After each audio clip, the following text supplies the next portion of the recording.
Indigo manager Rupesh Singh की अंतिम तस्वीर भी इस बीच सामने आई। ये तस्वीर उस वक्त की है जब कोरोना वैक्सीन पटना एयरपोर्ट पर पहुंची थी और तब स्वास्थ्य मंत्री मंगल पांडे और कई अधिकारी वैक्सीन रिसीव करने एयरपोर्ट पर पहुंचे थे।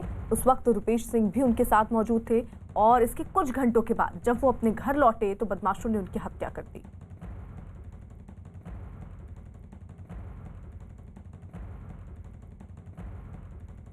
चंद्रमोहन हमारे साथ मौजूद हैं। चंद्रमोहन, जांच अभी किस तरफ से आगे बढ़ रही है? जरा पहले आप तस्वीरें भी दिखा दीजिए। ये गेट जो है इसमें कोई गार्ड भी नहीं था, तो गेट खोलता कौन? और ये बड़ा सवाल है, क्या इसी का फायदा इन बदमाशों ने उठाया और गोली मारकर वो फरार हो गए?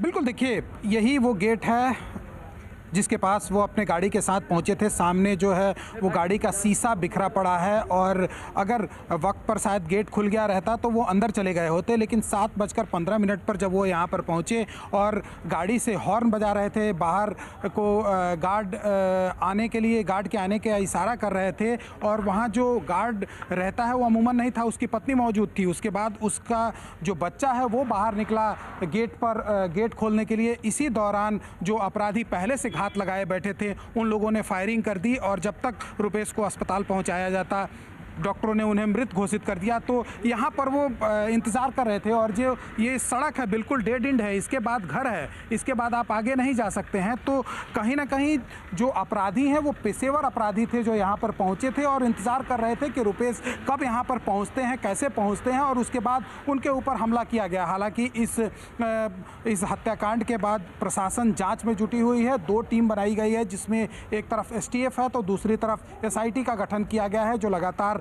जांच कर रहा है और यह कोशिश भी की जा रही है कि जल्द से जल्द इस हत्याकांड का उद्भेदन भी कर दिया जाए। आप रही जरा सा देखिए, बिहार विधानसभा में विपक्ष के नेता तेजस्वी यादव ने इंडिगो एयरलाइंस के मैनेजर की हत्या के बहाने नीतीश सरकार को निशाने पर लिया। उन्होंने एक ट्वीट किया और लिखा कि सत्ता संरक्षित अपराधियों ने पटना में एयरपोर्ट मैनेजर रुपेश कुमार सिंह की उनके आवास के बाहर गोली मारकर हत्या कर दी।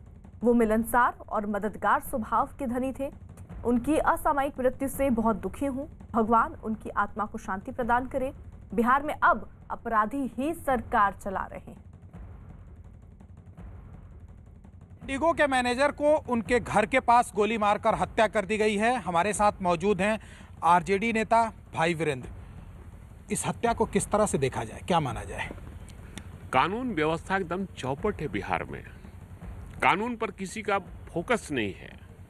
सबसे बड़ी चीज़ है कि कुर्सी बसाने के फेरे में लगी हुई है एनडीए सरकार कि हमारी पार्टी टूटे नहीं, एनडीए टूटे नहीं, सरकार गिरे नहीं। इस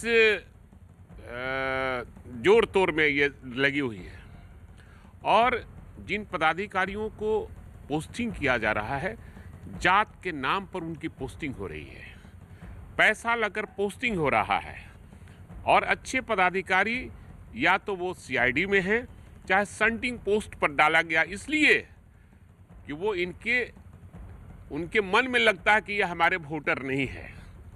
जो सरकार ऐसे बेईमानी करे और वह अच्छे पदाधिकारियों को साइड करके रखे, उसका कानून व्यवस्था ऐसे ही रहेगा ना। और ऐसे ऐसे पदाधिकारी पटना में पड़े हैं जो 5 लाख 10 लाख घूस लेते हैं और किसी का नाम निकाल देते हैं 302 में से।